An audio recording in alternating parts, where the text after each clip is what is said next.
Chaos has erupted in Iraq as a gang of bloodthirsty ISIS commandos attack the U.S. Embassy. Wielding assault rifles, improvised explosives, and lethal machetes, they lead a cunning assault that takes the guards by surprise and puts the diplomats and embassy staff inside, at risk of a terrible fate.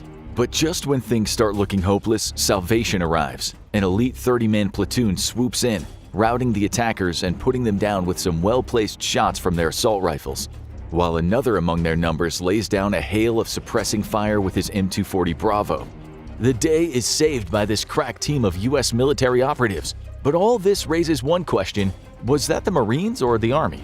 You might have heard the terms Army and Marines used interchangeably in movies or on TV, but the Marines and the Army are two entirely different entities. Heck, they're not even in the same military branch. Whether you call them jarheads, devil dogs, or leathernecks, there's a lot more to the USMC than you probably know. So let's give our boys in scarlet and gold a Semper Fi or an Oorah and plenty of yummy crayons as we find out exactly what makes the United States Marines different from the regular old Army. There are way more differences than you think.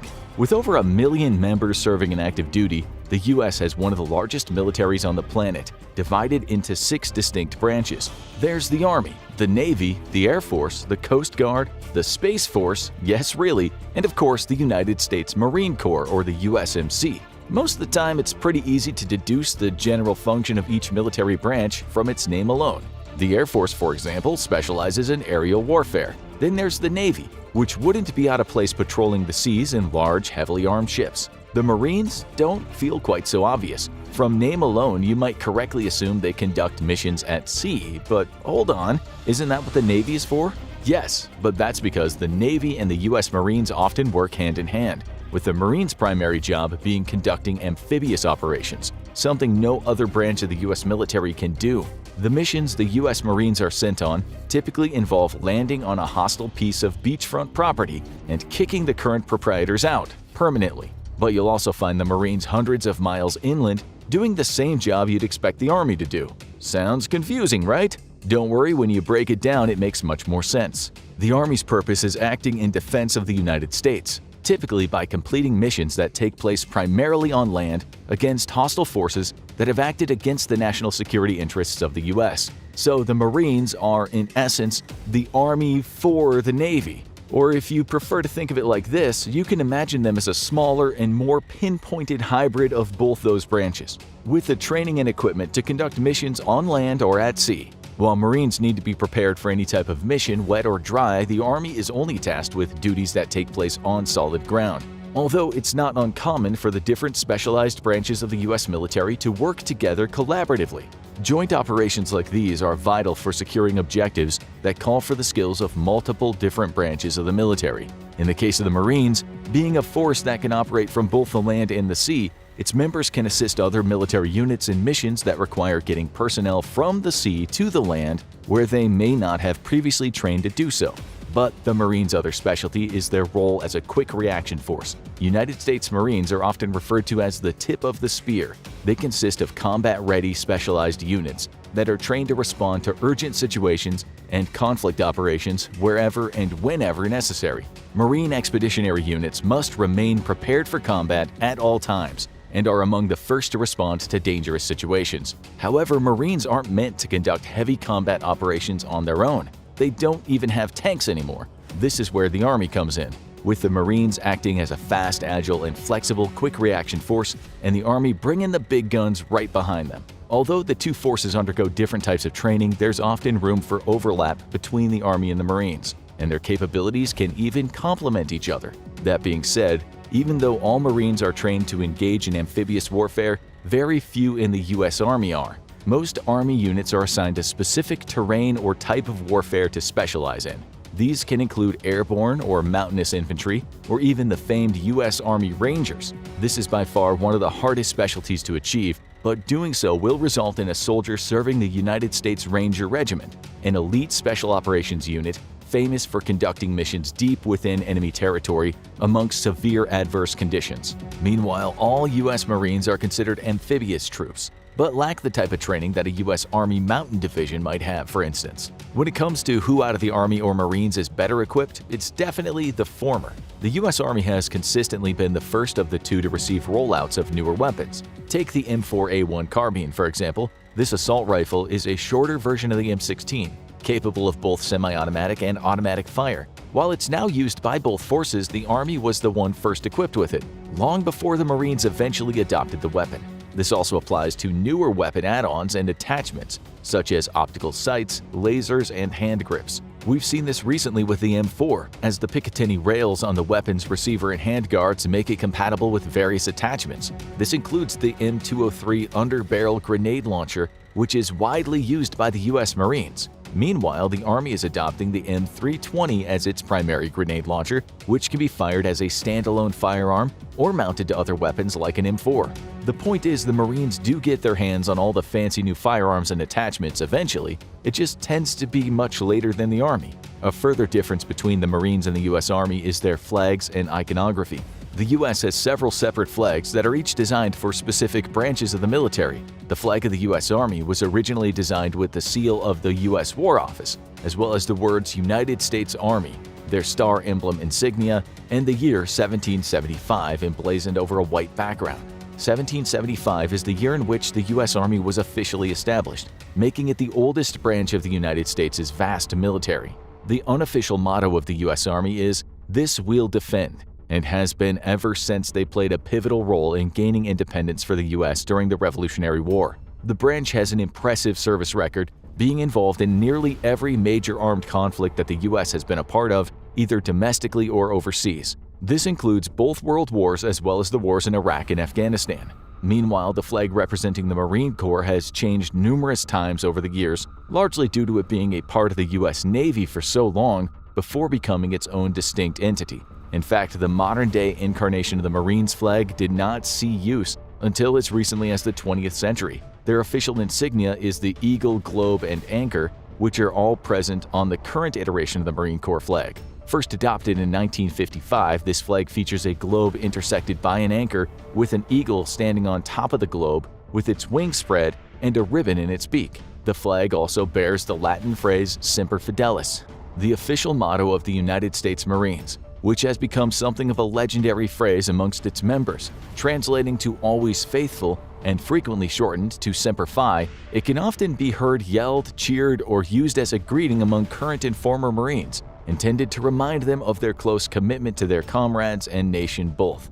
But enough sweating the small stuff, let's talk about size, duties, and operational structure. The U.S. Army is split into three distinct units: the Army Reserve, and the National Guard. As well as engaging in warfare on battlefields outside of the U.S., the Army also has a responsibility to protect America domestically, meaning in times of national crisis or even invasion, you'd be more likely to see the U.S. Army on United States soil, while the Marines handle things in foreign territory. Compared to the Army, there are also a comparatively smaller number of Marine Corps personnel in service. As of 2020, there were over 180,000 Marines actively serving, with a further 32,000 in reserve, compared to the over 450,000 active duty soldiers in the U.S. Army, with 325,000 in reserve and almost 177,000 active personnel in the National Guard. These reserve forces operate in extremely similar manners across the Army and the Marine Corps. In the case of the Army Reserve, they provide additional troops and support to the regular Army, with many reservists serving in their spare time. For the Marines, their reserves are expected to be ready to leave civilian life and join their fellow Marines in combat assignments or assist in national emergencies should the need arise. Given that they're a smaller force that operates with fewer service members than the Army, it's no surprise that the Marines' main recruiting slogan is "the few and the proud," emphasizing that they only accept the highest caliber of troops. Engaging in operations on both land and sea, Marines can be found stationed at military bases on land and aboard warships. Marines are often tasked with protecting U.S. naval bases, as well as the Navy's warships and other areas of national interest that are located near coastlines. Members of the U.S. Marine Corps also have a particular responsibility that the Army does not have. They're charged with protecting United States embassies on foreign soil. Being the only part of the U.S. military with this duty, the Marine Corps has its own specific subgroup that deals with providing heightened levels of security required for guarding American embassies, the Marine Corps Embassy Security Group. Another key factor that differentiates the Marine Corps and the U.S. Army is their training programs.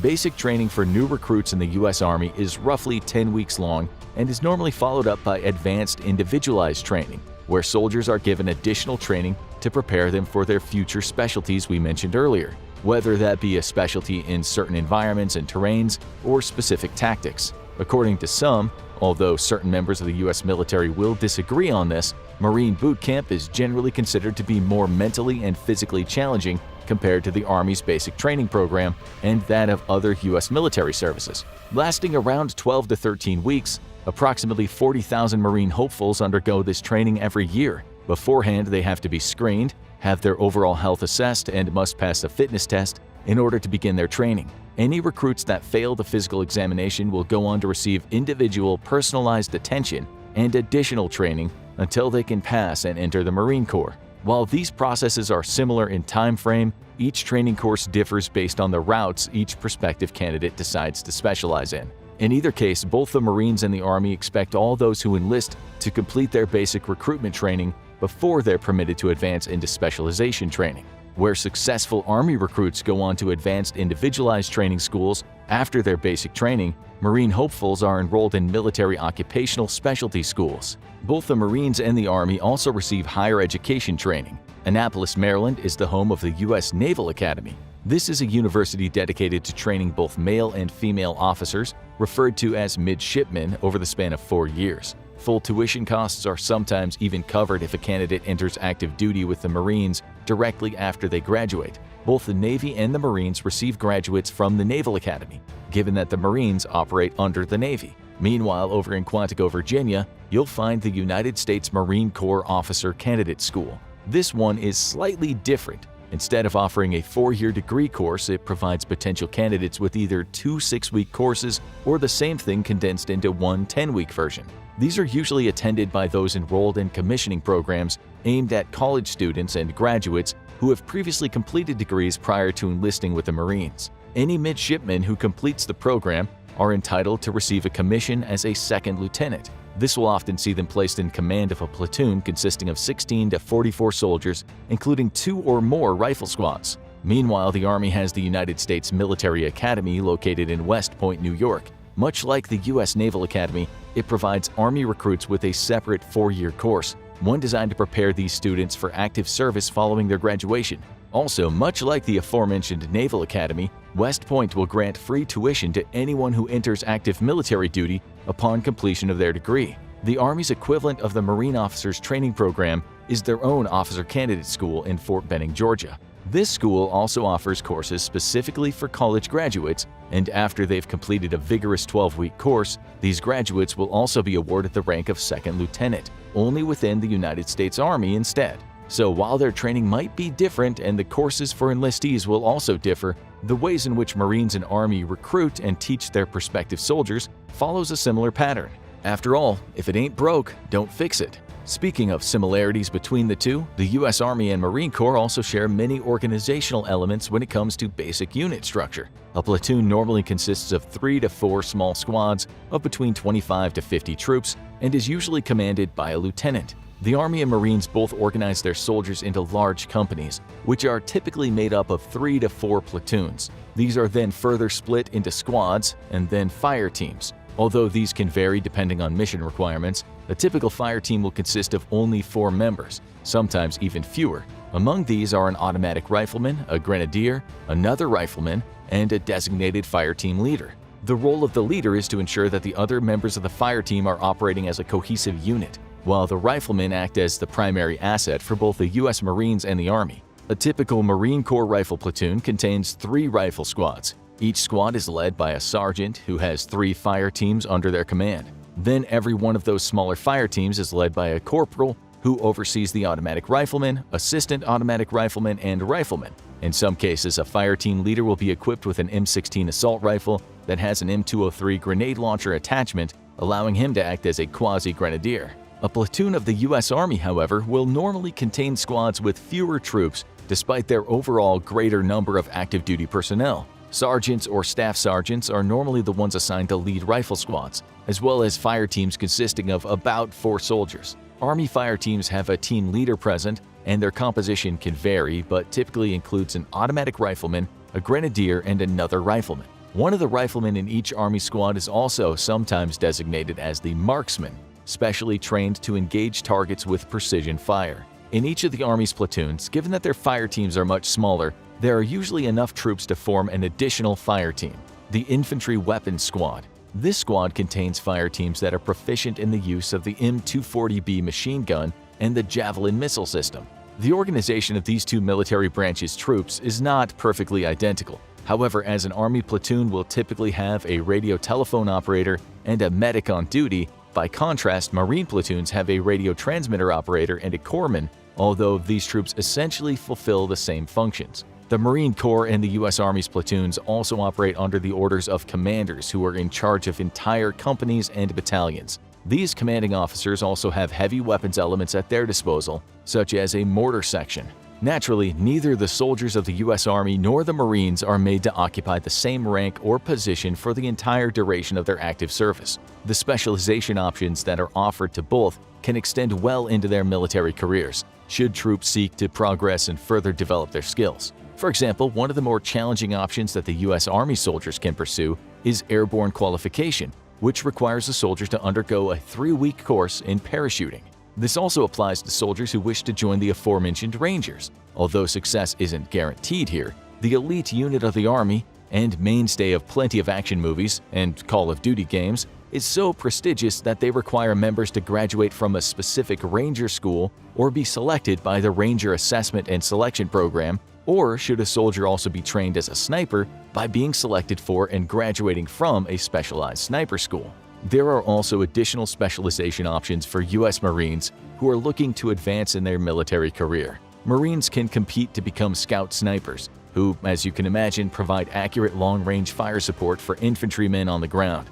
Then there's the Reconnaissance Marines and Force Recon Marines. These subdivisions are designed to track down enemy forces and then relay their locations, troop numbers, and activities back to commanding officers. Although the two branches have their differences, in ideal military operations they can work in unison to ensure the U.S. military achieves even its most challenging objectives. And to avoid that wrath being directed toward you, make sure you don't ask a former Marine what unit he served in during his time in the Army. Now check out U.S. Special Forces vs. Wagner Group, Battle of Kasham, or watch What Actually Went Wrong in Afghanistan.